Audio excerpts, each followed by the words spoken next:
अक्षर के थोड़े गहरे अर्थ भी होते हैं, लेकिन सरल रूप में देखा जाए तो अक्षर एक इकाई है शब्द की जो अपरिवर्तनशील है, जो अपरिवर्तित रहती है। लेकिन जब आपको कोई बुरा बोलता है या किसी प्रकार से आप में चोट करने का प्रयास करता है तो उसे कुशब्द नहीं कहते, उसे अपशब्द कहते हैं। अपशब्द इसलिए क्योंकि वो प्रयोजन ही अन्य लाते हैं। उन्हें आपकी चीज़ों से कोई प्रयोजन नहीं होता। उनका प्रयोजन रहता है कि वो आप पे कैसे भी चोट कर पाएं। इसलिए कुशब्द हम प्रयोग में नहीं लाते हैं। हम प्रयोग में जो शब्द लाते हैं उसे अपशब्द कहते हैं। उसका प्रयोजन हो रही चीज़ों से या आपको किस चीज़ से प्रयोजन है, आपको क्या चाहिए, उससे उसका कोई लेना देना नहीं होता है। वो बस आप में कोई व्यक्ति परिवर्तन करने के लिए कर सकता है और वो परिवर्तन उसके इच्छा अनुसार हो सकते हैं।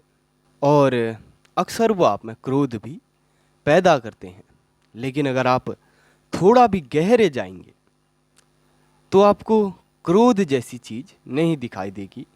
आपको दो ही चीज़ें दिखाई देंगी, या तो संतुलन या असंतुलन।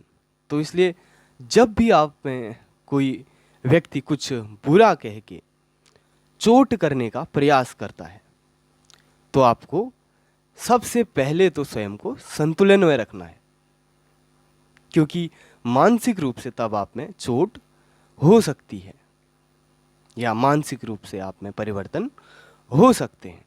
मधुर वचन है औषधि, कटुर वचन है तीर। मधुर वचन अगर आप सही से प्रयोग कर पाएं तो वो औषधि का कार्य करता है।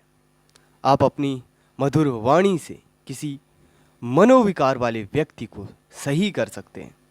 और काव्यात्मक ढंग एक बहुत गहरा तरीका है किसी भी व्यक्ति को अंदर से प्रभावित करने का, किसी व्यक्ति के हृदय को अंदर से छूने का।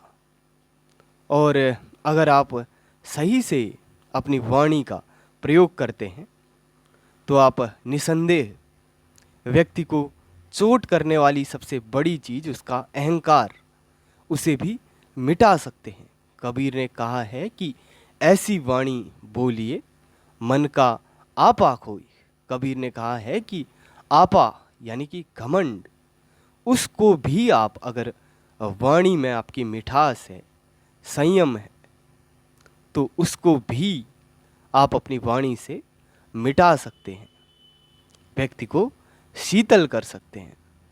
और काव्यात्मक ढंग का आप सही से प्रयोग कर पाएँ तो बहुत गहरे अर्थों में आप चीज़ों को बदल पाएंगे।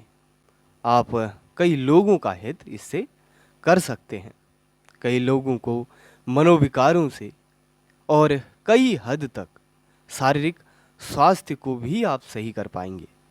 इस कारण से अपनी वाणी को, अपने शब्दों को ऐसा रखिए कि आप लोगों के हृदय में ठंडी स्याही फैलाने में समर्थ हो पाए।